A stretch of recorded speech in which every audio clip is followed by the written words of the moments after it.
Professor, eu queria primeiramente agradecer por você estar aqui no programa com a gente, aqui no Papo de Autor. Muito obrigado por você disponibilizar um tempo. Siga os seus canais, veja suas dicas, siga a página no Facebook. A sua entrega para a literatura fantástica nacional é uma coisa que já comove por si só. E você estar aqui com a gente para ajudar a gente nessa história, tenho que agradecer. Eu acho que a maioria das pessoas que vão assistir aqui a entrevista já viram algum vídeo seu, já participaram de alguma discussão. Eu queria que você falasse um pouco para quem está começando agora e não te conhece, sobre sua carreira, sobre o Fantastic Cursos, e está livre para se apresentar para a galera que está aqui agora. Bom, começar agradecendo, como eu falo lá no canal, né? Tudo fantástico com vocês. Então, gente, agradecer primeiramente ao Valdir, agradecer ao Papo de Autor aqui pelo convite para estar aqui, para falar de coisa boa, que é falar de literatura fantástica, né? O que eu tento fazer no canal Fantástico Cursos. O canal Fantástico Cursos, na verdade, Valdir, é mais uma expressão de um trabalho que eu venho fazendo, eu posso falar assim, desde a adolescência, né? Como bom nerd, eu cresci assistindo a filmes. Na época, passava filmes no SBT de Drácula, Drácula com grande Christopher Lee, das produções do Hammer Studio. Também passava muito filme do Godzilla, Godzilla contra King Kong, contra Mecha Godzilla e tal.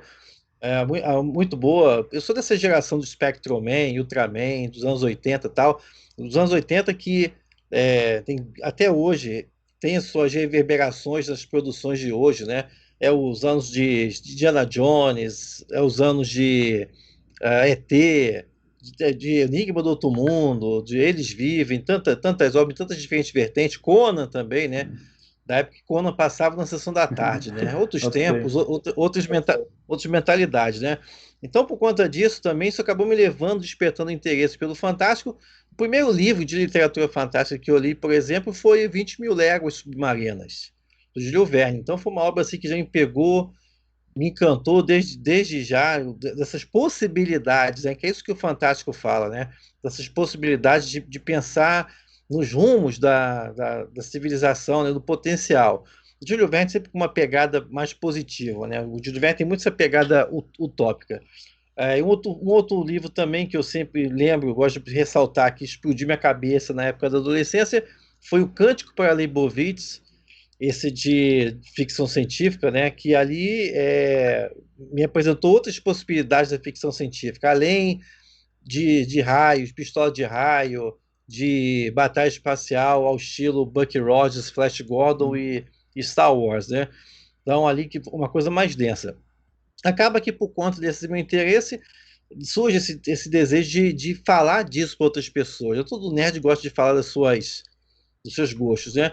Então, isso me levou a fazer letras em inglês, literatura de língua inglesa, já por conta disso mesmo, e a meta sempre foi trabalhar, dar aula de literatura inglesa e norte-americana para poder lidar isso, já que, como a gente bem sabe, boa parte da produção ocidental se encontra nas línguas de língua inglesa, né? Então, fiz vestibular para a UERJ, na UERJ fiz a graduação, a especialização. Depois eu fui o primeiro aluno do mestrado em literaturas de língua inglesa de lá.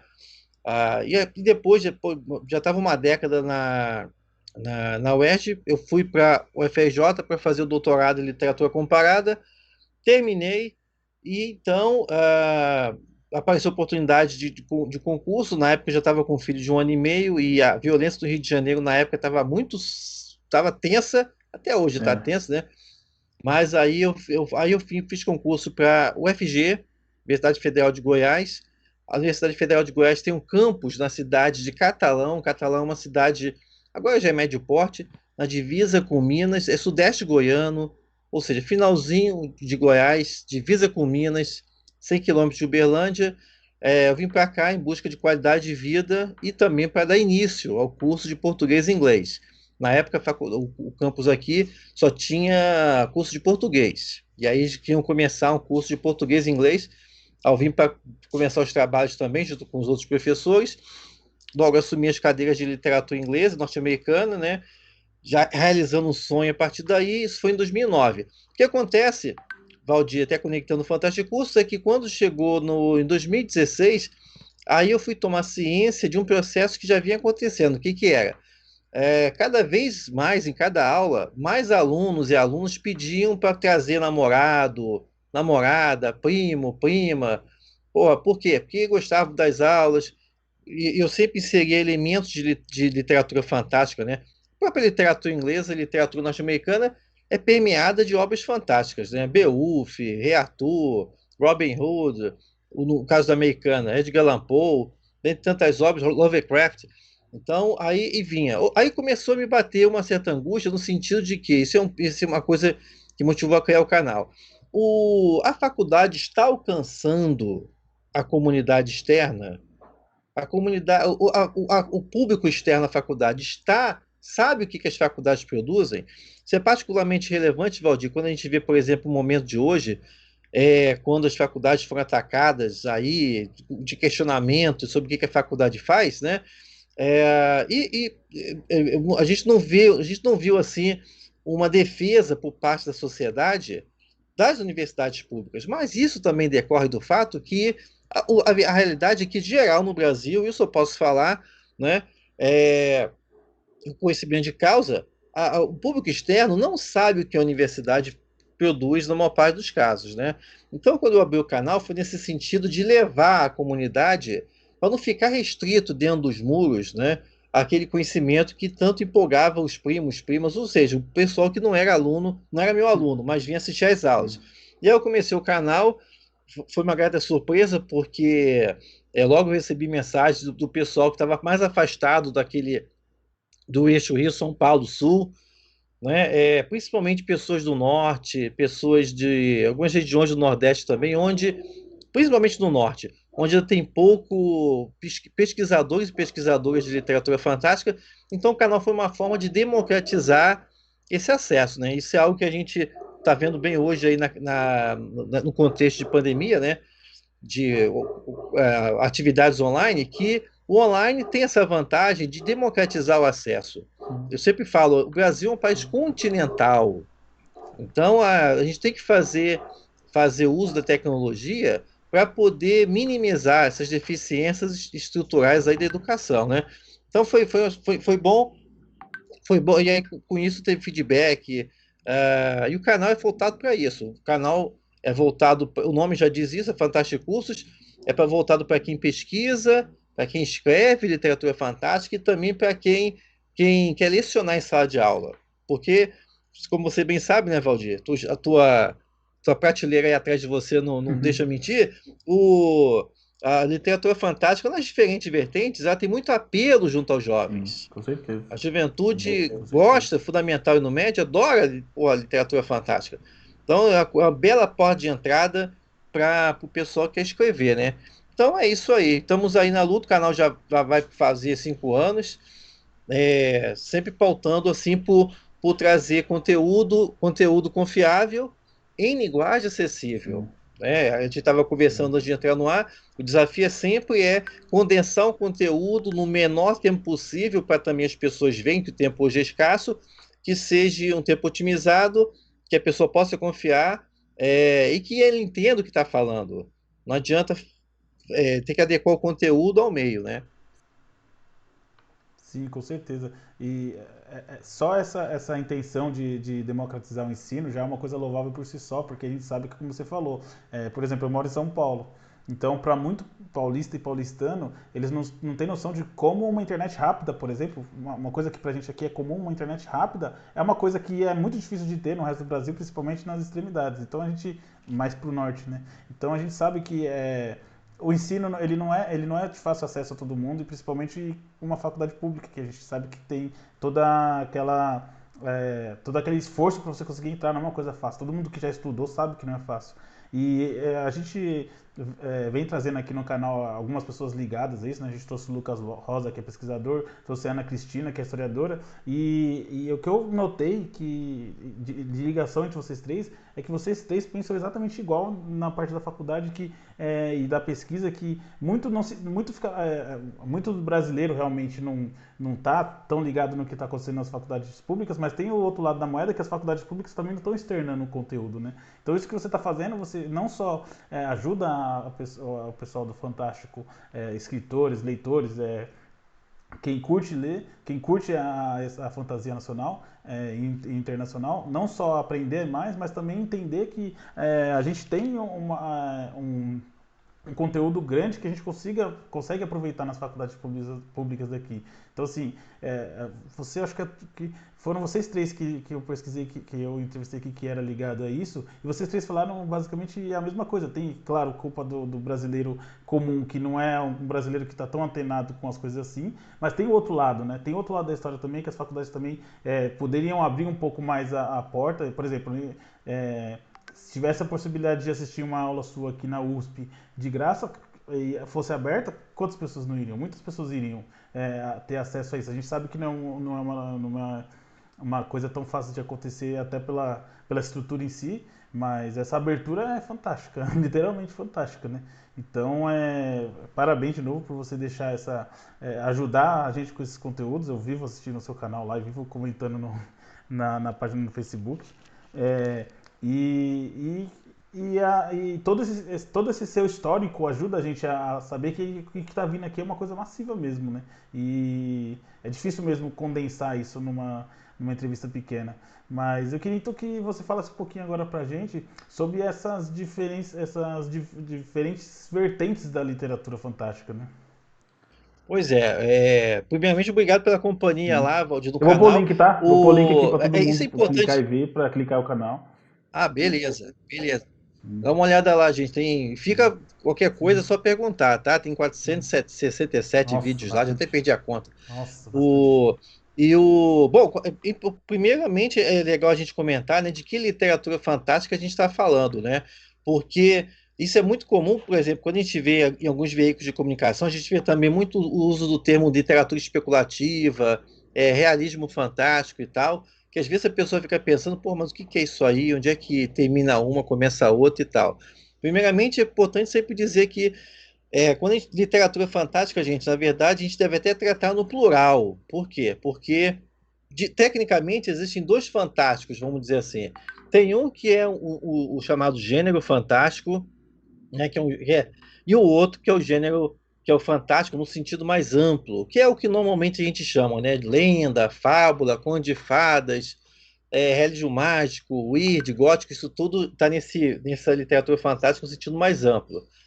Essa outra parte, chamado gênero fantástico, como o nome já está falando, né, é um corpo de narrativas, né, que compartilham as mesmas características, mesmo padrão e tudo mais, e que ganha o corpo do final do século XVIII, para ser mais preciso, com o romance O Diabo e Namorado, do Jacques Cazotte, e veio até mais ou menos o comecinho do século XX, tá? O gênero fantástico, quem pesquisa fantástico normalmente conhece um crítico chamado Todorov, ou já ouviu falar pelo menos, que o Todorov ele trabalha muito nessa perspectiva desse gênero fantástico. O que é o gênero fantástico?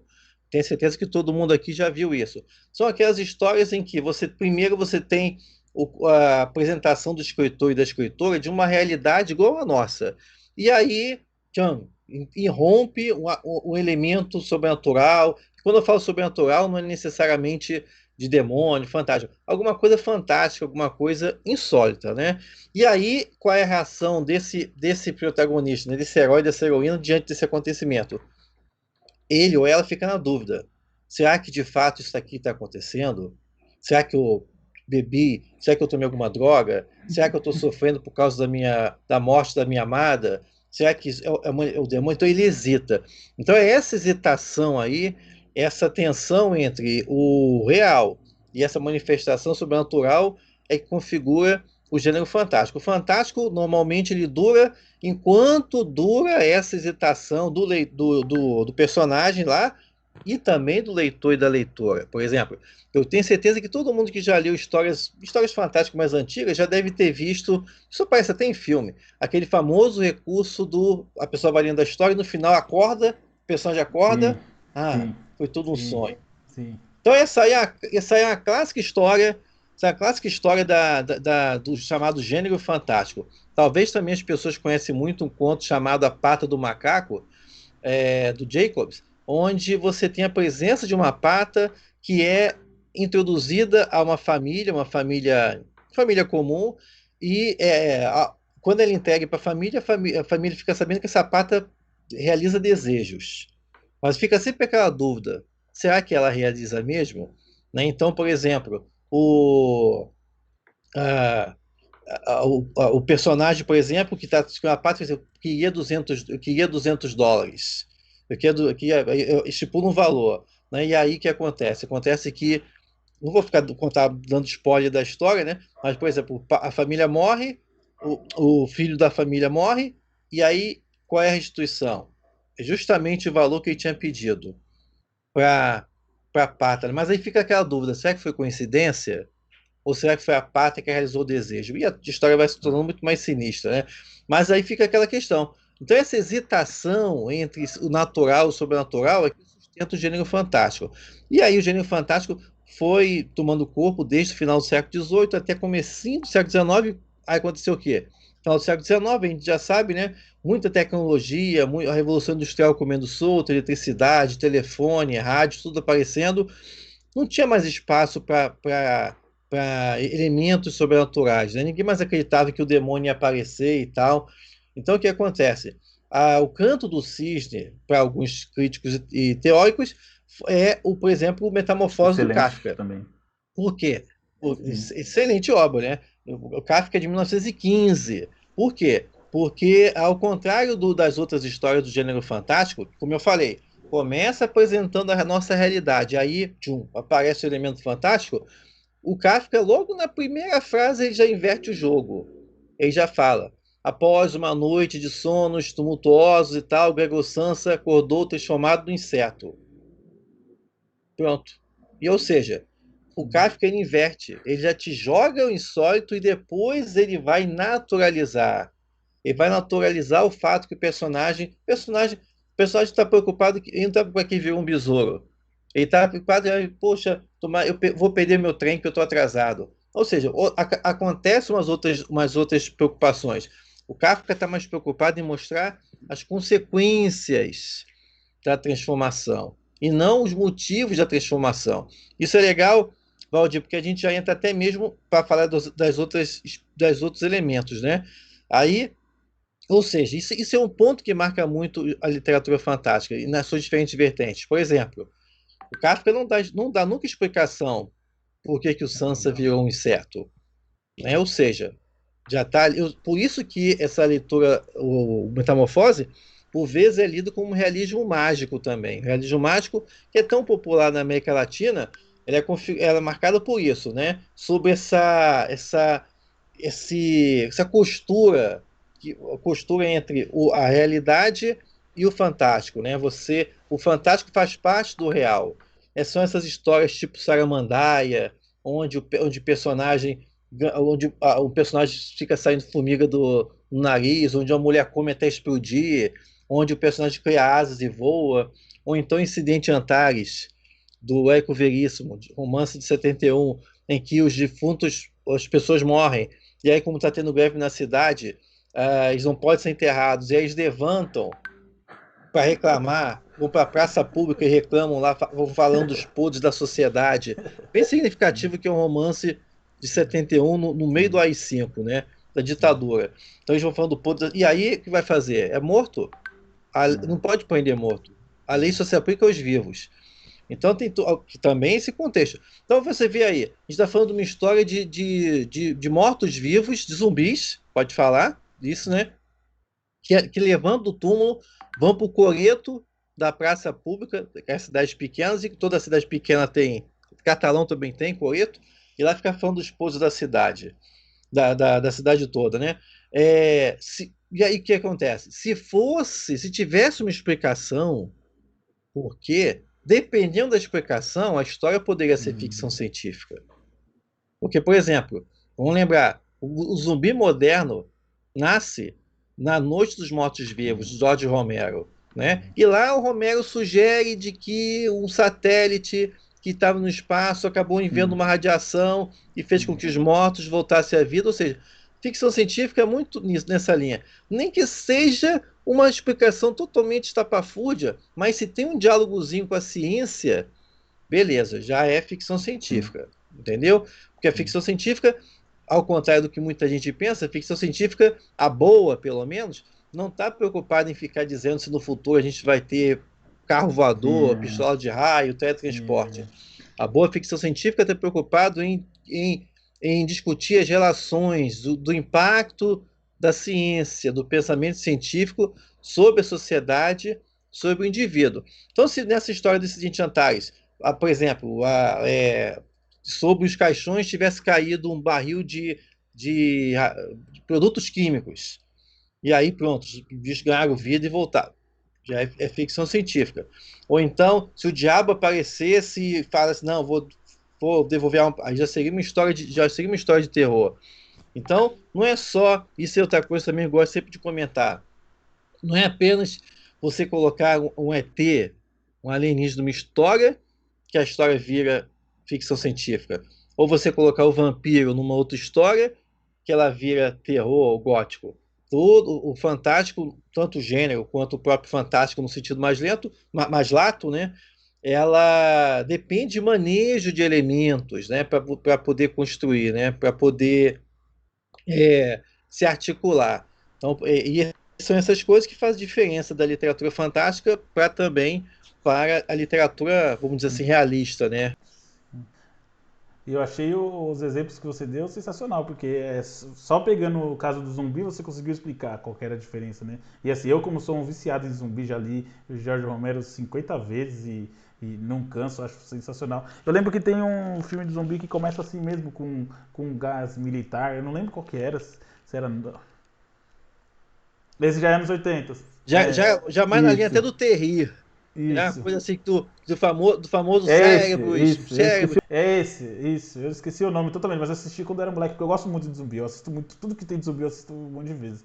E é verdade, né? Em um exemplo só, tem vários jeitos de analisar como que a fantasia entrou. Eu achei isso fantástico. Ainda mais para um fã de zumbi como eu, e fã do Jorge Romero e de tudo que leva esses mortos, eu sei lá porque eu gosto tanto deles, mas eu gosto bastante. O legal é disso, Valdir, porque ao contrário do que até muita gente pensa, às vezes as pessoas falam assim, eu não gosto de fantasia, eu não gosto de ficção científica. Mas quando você olha mais de perto, isso é uma coisa até que eu falo lá nas séries do canal, as fronteiras entre essas expressões do fantástico, né, são muito tênues. Elas se atravessam muito, né? O gótico e Conde de Fadas, por exemplo, né, que elas acabam tendo várias raízes durante a Idade Média. Então, vários elementos. Você lê alguns contos de fadas, nas suas formas mais, vamos dizer assim, originais, né? Sempre lembrando que é muito complicado você falar qual é a origem dos contos de fadas, mas quando você vê as narrativas que circulavam na Idade Média, mas tem vários elementos do gótico, né? Você olha, por exemplo, uma história como Barba Azul, que foi para o papel pela primeira vez com Jacques Perrault, mas o Barba Azul você tem os mesmos elementos que você vai ter depois no Gótico, com o Castelo de Otranto, que é primeiro romance gótico, né? Ou seja, você tem um aristocrata isso virou um padrão do Gótico. Você tem um aristocrata que oprime uma mocinha e aí e essa opressão normalmente é de caráter sexual, e no caso do Barba Azul, ele proíbe ela de em determinados lugares da sua propriedade, mas ela acaba atravessando, faz aquela subversão, né? Que acaba levando sempre ao conhecimento, e nesse contexto o conhecimento sempre é perigoso, porque tem consequências, e aí ela abre a porta, uma câmara escondida, isso é típico do gótico também, encontra um salão com as esposas do Barba Azul penduradas em ganchos, as antigas esposas falecidas. Por que é que o Barba Azul mantém os cadáveres da esposa pendurada? Então tem todo um contexto, toda uma discussão no contexto que a obra foi catalogada pelo Charles Perrault, porque não foi o Perrault que criou, ele catalogou a narrativa. Tem razão porque que ele é azul, tem razão porque que ele parece sempre um muçulmano, e aí sempre tem a sugestão de necrofilia, também pelo fato ele tem várias esposas, então também tem essa coisa aí da libertinagem dos islâmicos, porque eles têm várias mulheres. Então, assim, ou seja, Só no caso do Barba Azul você já vê, isso você tem no Chapeuzinho Vermelho, você tem também na Branca de Neve, uns diálogos diretos assim com o Gótico. E é sempre bom lembrar, gente, vocês vão ver muito por aí que o Castelo de Otranto, como eu acabei de falar, foi a primeira obra, o primeiro romance gótico, mas o gótico ele não nasce exatamente com o Castelo de Otranto, ele já vinha se manifestando na forma de poesia, né, poesias anteriores, é, na Inglaterra também. Então, mas o Castelo de Otranto sempre se torna um marco porque no romance, enquanto romance, ele foi o primeiro e gerou uma série de continuações. Também apareceu na Alemanha em 1787, lá com o Aparicionista. Depois também o Necromante, do Flamenberg. Depois, aí sim, na Inglaterra, disparou. E é isso. E aí foi tudo. Aí virou um gênero mesmo, virando toda uma, ganhando novas informações e tudo mais. E aí a gente volta na questão, Valdir. Do gótico saiu a ficção científica, né? Porque até então o gótico se alimentava, e aí é importante sempre lembrar, gótico era sinônimo de Idade Média, ou seja, o imaginário que alimentava o gótico, além do castelo, era essas imagens, né? Do cemitério, aquele cemitério sinistro. Sempre falo, pensa aí no filme gótico, você sempre vai pensar naquele cemitério com aquela neblina, aquelas portas que rangem, né? Aqueles olhinhos que quando você passa os olhinhos É. mexem assim, tipo Scooby-Doo. É. Scooby-Doo é gótico, Scooby-Doo é todo gótico, tem aqueles alçapões assim. Então, isso foi alimentando o gótico até o comecinho do século XIX, aí, quando aconteceu o quê? De tanto clichê, de tanta coisa, o gótico foi perdendo impacto, né? E aí vem a dona Mary Shelley, a jovem Mary Shelley, em 1818, e aí por conta de vários fantasmas e tal, lá no canal Fantástico Cursos tem a série Frankenstein 200 anos, inclusive o vídeo dessa semana também eu falei lá do livro que inspirou Frankenstein e o vampiro. A Mary Shelley vai adicionar um novo elemento que as pessoas passaram a temer, que é a ciência. Então, a ciência, como é que é esse negócio aí de eletricidade?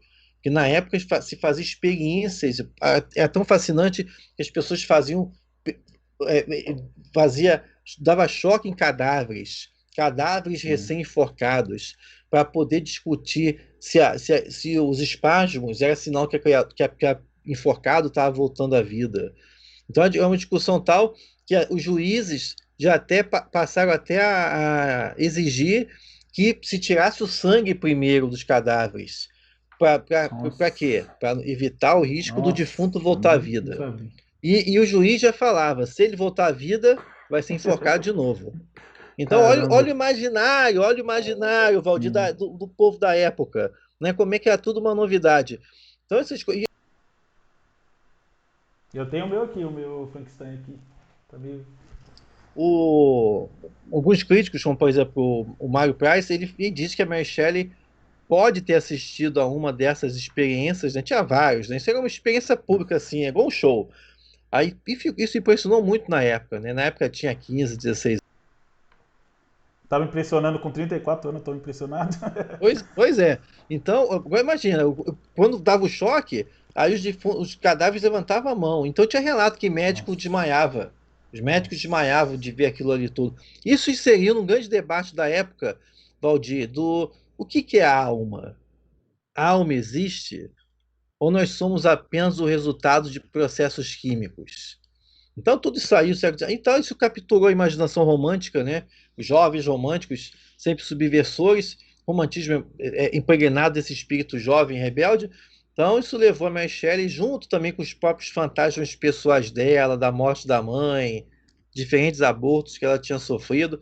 Aí na noite de 16 de junho de 1816, ela teve o famoso, como eu sempre falo, a noite mais gótica da literatura Sim. mundial, onde ela teve o Sim. sonho onde ela viu às 2 da manhã, ela acordou naquele estado meio desperta, meio adormecida, ela viu diante dela a imagem de um jovem buscando da vida uma criatura montada por ele.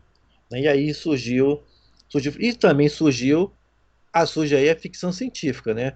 Ou seja, porque aí a pessoa pensa, mas por que Frankenstein? Pô, o Frankenstein vai no cemitério para poder roubar partes de Sim. cadáveres para montar a sua criatura. Pô, isso aí não é gótico? É gótico. mas também pelo uso da presença da eletricidade.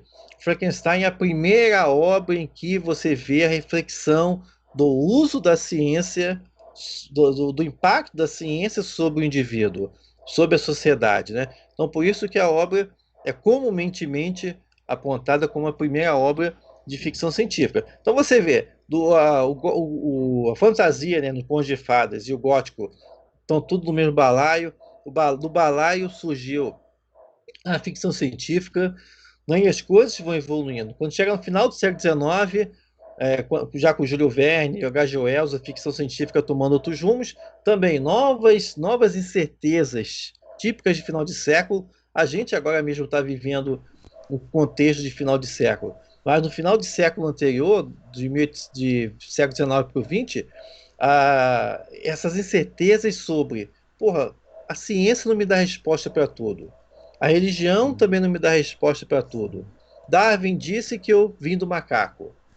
O Freud disse que eu não mando nem mim mesmo porque eu sou traído pelo inconsciente e tudo mais.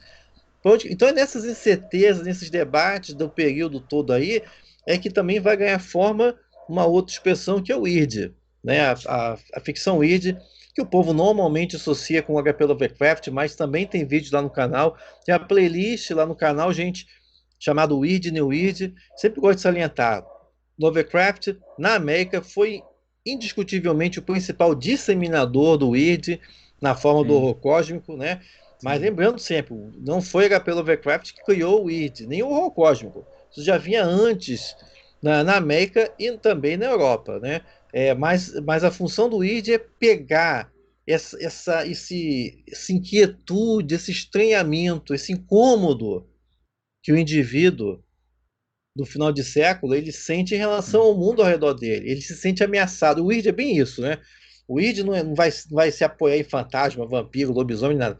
O Weird ele trabalha muito com uma coisa que você não consegue definir, mas tu sente te oprimindo, né? Eu sempre falo pro pessoal lá do curso, lá do Fantástico Cursos, o Como Criar Histórias que Vendem, quando vai tratar com o id, presta atenção nessa constituição do personagem e também do espaço, né? Porque isso são fatores impactantes da construção do contexto id, né?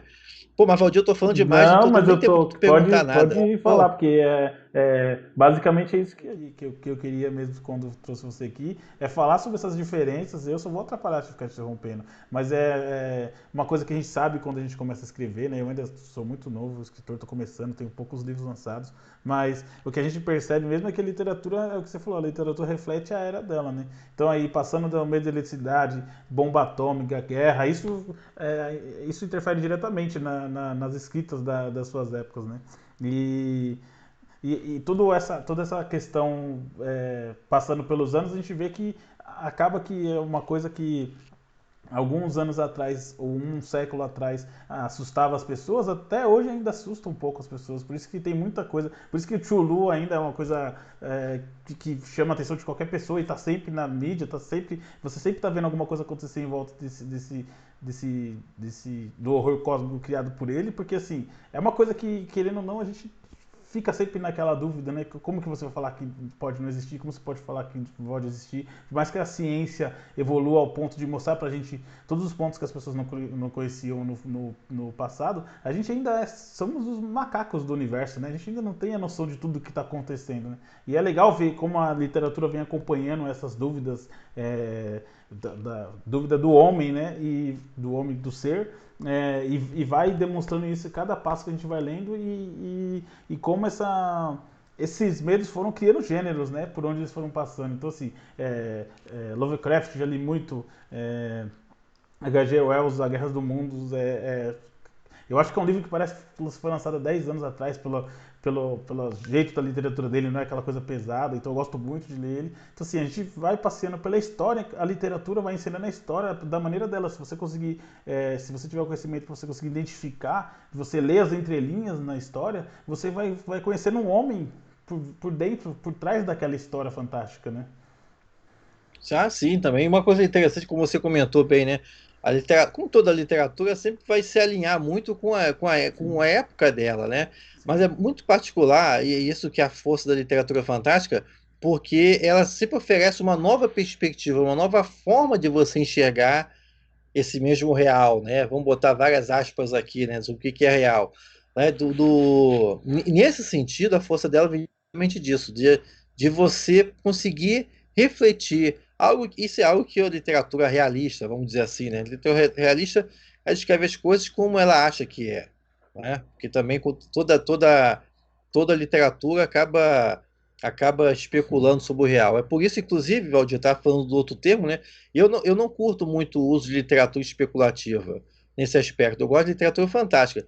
Porque, na verdade, toda literatura especula. Toda literatura é uma especulação da realidade. Então, nesse aspecto, Harry Potter é tanto literatura especulativa quanto Vidas Secas.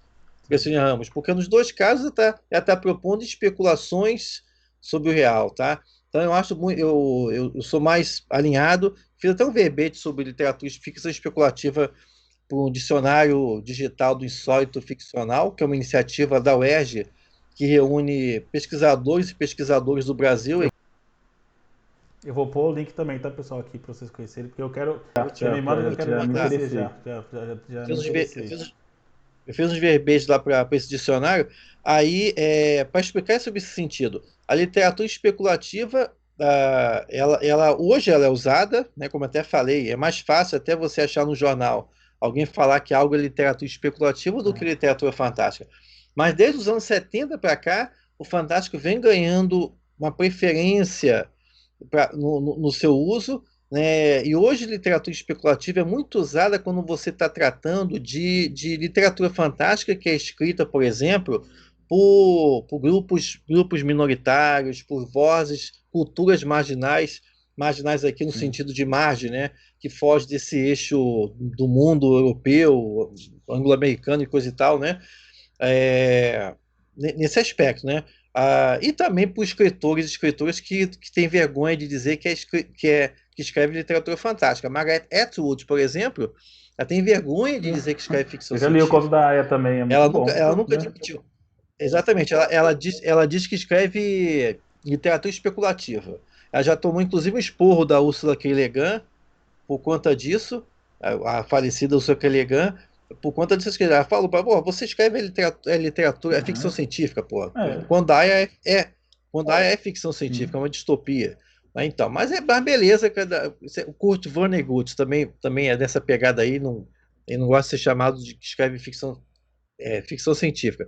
Mas isso é por causa de um certo ranço, numa associação. O próprio origem do termo literatura especulativa está ligado a isso. É um termo que surgiu lá nos anos 50 na América, antes até disso, pelo escritor Robert Heinlein. É mais conhecido no Brasil pelo Sim. Tropas Estelares, né? E aí o Heinlein inventou esse nome aí para poder tirar essa associação que a ficção científica da época tinha com história juvenil. Essas histórias que eu falei no início, né? De pistola de raio, batalha espacial, robô, mutante e tal. Né? Aí ele criou para dar um ar de seriedade e tal. Mas o próprio meio da ficção científica rejeitou.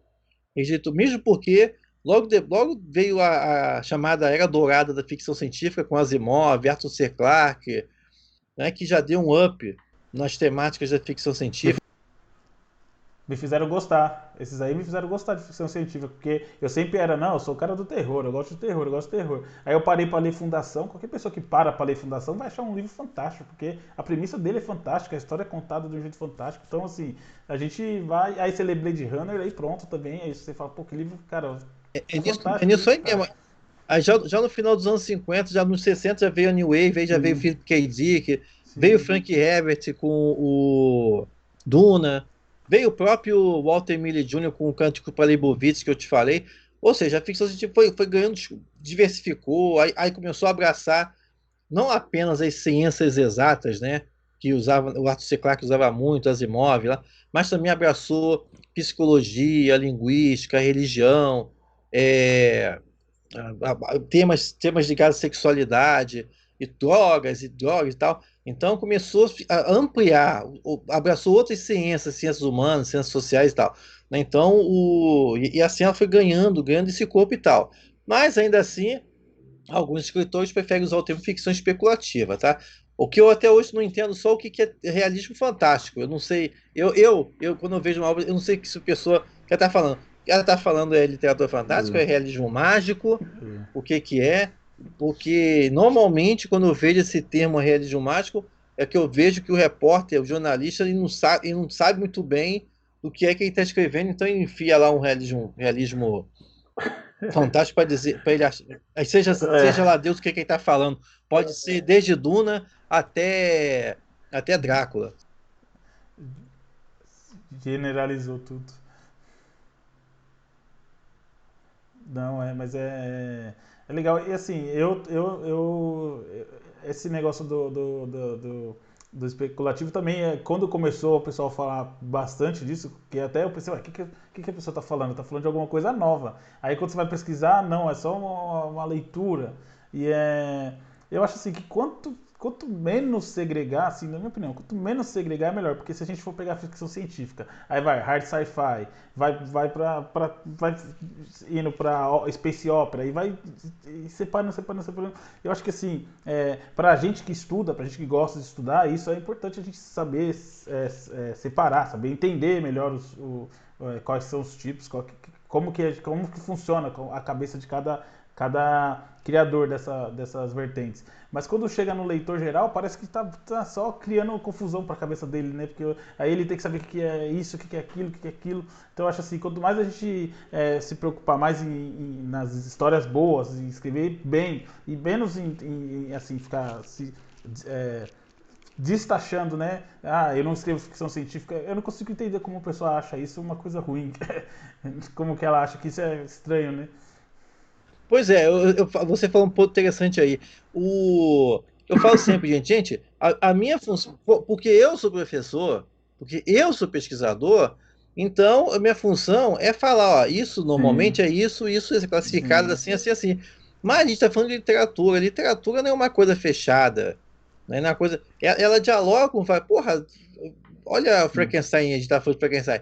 Frankenstein é ficção científica, Frankenstein é gótico, Frankenstein é precursor do biopunk, é precursor do Tesla É, Punk, ou seja, qual a é. perspectiva que você quer tomar? É da literatura retrofuturista? É da literatura gótica? Frankenstein também é horror. Então, qual é a perspectiva? Então, para a pessoa que está escrevendo, é Sim. interessante saber isso. Quando eu falo lá no canal, eu vou explicar conceitos e tudo mais, é por quê? Porque eu sempre sou partidário, isso é uma coisa que eu sempre falo, que o escritor e escritora de literatura fantástica, ele não saiu do nada assim, não, eu vou escrever.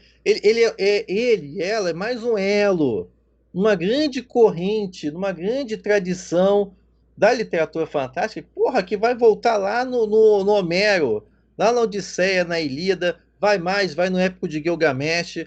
Então, eu, particularmente, eu acho importante um escritor conhecer essa trajetória e conhecer o que ele está escrevendo, a história do que ele está falando, para subverter. Porque é da subversão é que nasce, é que as Sim. coisas avançam. Mas como é que você vai subverter se você não está sabendo o que tu está fazendo? Então, eu vejo às vezes muita gente, eu vou escrever, vejo gente escrevendo cyberpunk, mas não leu Sei, Neuromancer. Quer sei. escrever distopia? Uma vez eu estava no evento, a menina, e uma pesquisadora, a menina acho que ela estava pesquisando os Jogos Vorazes, né? Lá da Dona Kathleen, a, a distopia, falando os elementos da distopia e tal. Mas eu perguntei, mas isso aí tem pontos semelhantes com 1994, com Admirável Clássicos, Mundo Novo. né? Eu falei assim, não, mas eu não li essas, mas eu não Quase li livro essas obras didático, né? De ainda. distopia, Eu esses dois falei, é olha, quase livro didático. não, pois é, porra.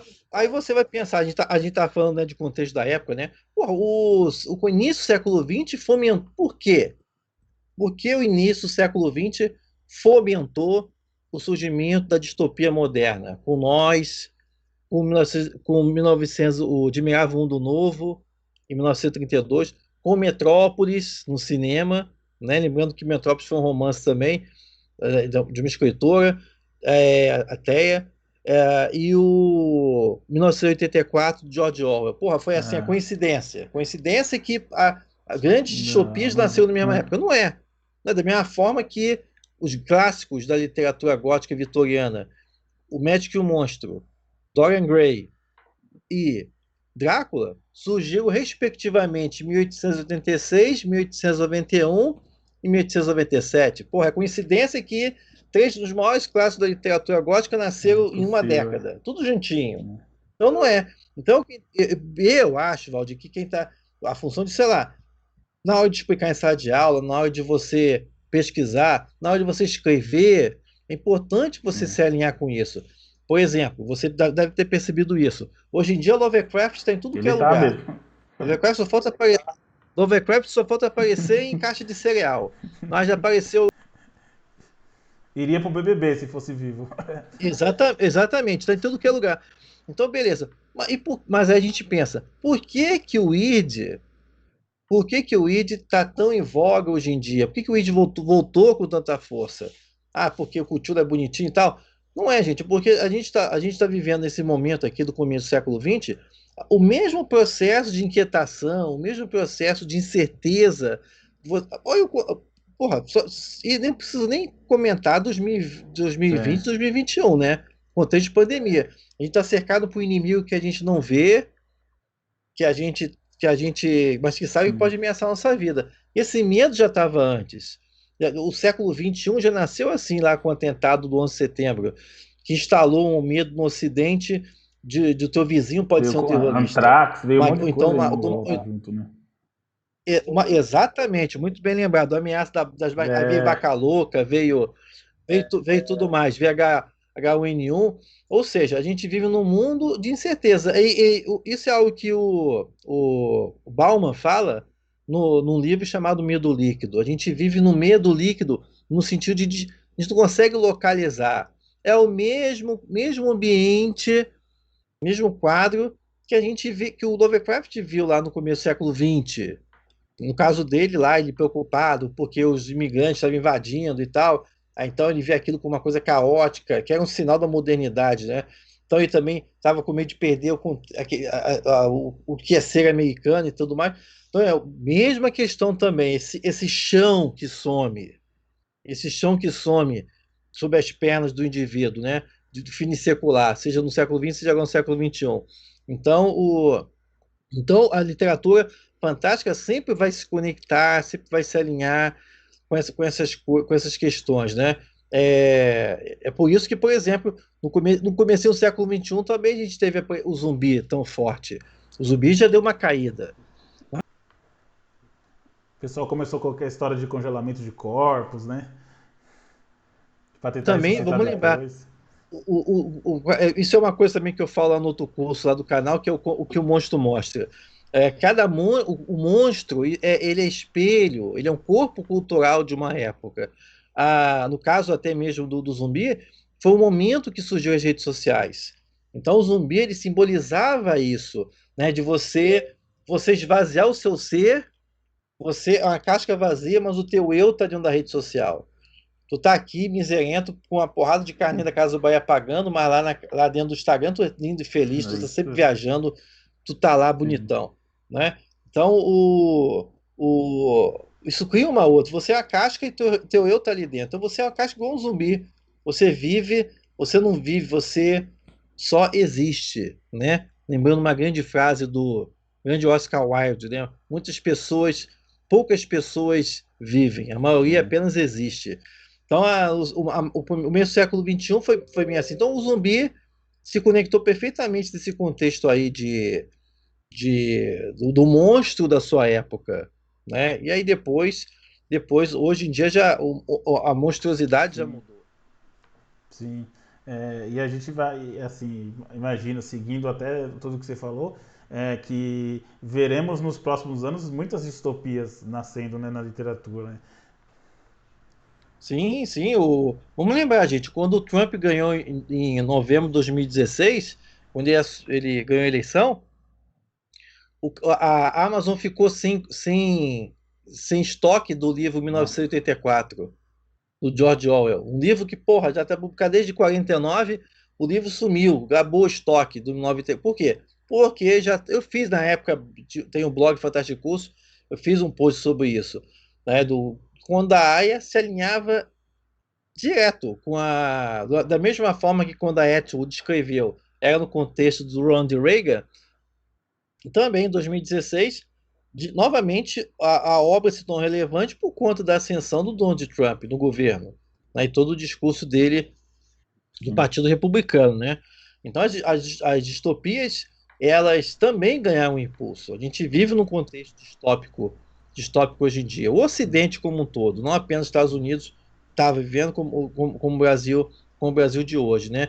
As distopias também foram mudando com o tempo. A gente teve a fase começo do século XX, começo do século XXI, das distopias de young adults, né? As Sim. distopias de jovens adultos, né? Que segue uma linha padrão, né? Os Jogos Vorazes, o Divergente, o Maze Runner, todas essas daí, né?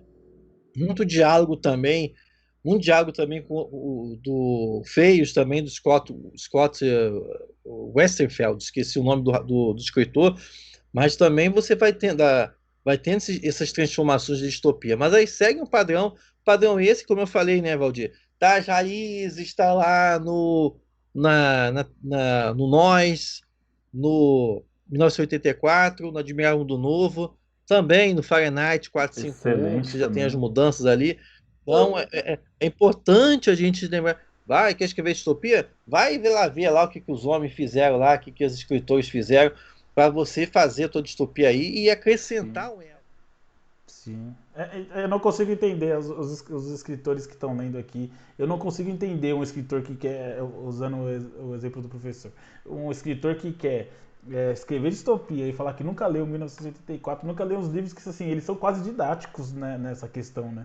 É um clássico, não é um clássico porque por ser, é um clássico porque é um livro excelente, é um livro, o Fahrenheit é um livro excelente, o 1984 livro excelente. Tudo que a gente está falando aqui assim, é base para quem quer escrever distopia.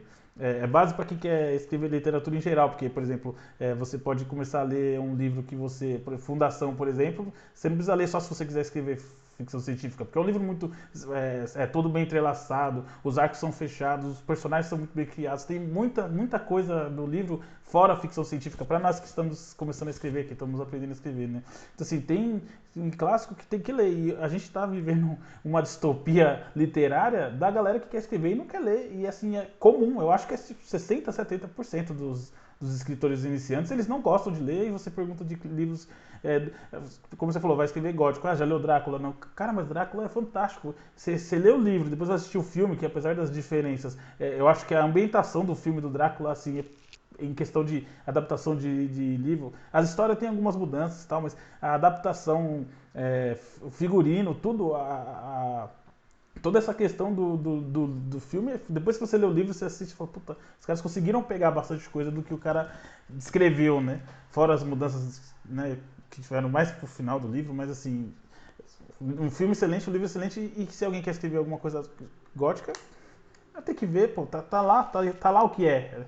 É o que é como se fosse um manual do que é escrever isso, né? Pois é, exatamente, Valdir. Ah, como eu te falei, né? Você só pode, antes de ser, todo escritor e escritora tem que ser, antes de tudo, leitor e leitora. Tem que conhecer isso aí, né? A Anne Rice subverter o vampiro no final dos anos 70, lá em 76, com entrevista com o vampiro, para subverter o modelo, ela teve que conhecer o vampiro, Uhum. o Lestat. O Lestat, porra, a raiz dele não tá no Drácula. Pô, tá muito antes, tá lá em 1819, lá no Vampiro. Vampiro do John William Polidori, que nasceu na mesma noite que a Mary Shelley teve inspiração pro Frankenstein. Então, conhecer até o vídeo recente do canal Fantástico Coisa é sobre isso, né? É, Frankenstein, o livro que criou Frankenstein e o vampiro. Então, esse elemento de subversão sexual do vampiro, pô, de onde serve? Por que todo vampiro, a gente não vê vampiro pobre? Por que todo vampiro é aristocrata, todo vampiro tem uma sexualidade Sim, ambígua, todo sim. vampiro é amoral? Pô, vai lá ver atrás. Então, com essa tradição aí para você criar, né? Então, observa, até a Stephenie Meyer, que apresentou, veio com o Crepúsculo, né? O povo desceu o sarrafo aí, enquanto literatura de vampiro, mas ele tem elementos que se conectam com essa tradição. Né? Então não é assim você inventar uma coisa do nada, senão vira, senão, como eu falei, aí não é mais vampiro, aí é mutante, vira ficção científica, vira. Sim, com certeza. É que a gente conversou, é uma pauta até comum aqui no Papo de Autor Entrevista, essa questão das pessoas, dos escritores novos não quererem ler, e quando leem, ainda leem só focado no nicho deles, como que se fosse uma obrigação, né? E assim, eu gosto de escrever terror, mas assim, eu sou um cara totalmente que não deve ser seguido, porque eu escrevo o que eu quero. Então eu já escrevi terror, já escrevi drama, já escrevi livro de sobrenatural. Então, assim, tipo, minha ideia vem na cabeça, eu escrevo porque assim, eu levo a literatura como uma coisa que eu amo fazer. Então, eu não fico naquela de, eu tenho que fazer um público, porque eu tenho que escrever sempre thriller, porque eu tenho um público que gosta dos meus livros de thriller, então eu tenho que seguir esse. E eu não tenho isso na minha cabeça. Eu tenho na cabeça que eu amo escrever. O que aparece na minha cabeça eu leio. Eu escrevo. E isso pode ser uma coisa que influencia eu ler tudo, né? Todo tipo de leitura. Então, aqui em casa eu tenho. Aqui eu deixo os autores nacionais, né? Que eu consumo muito literatura nacional também, muito, muito.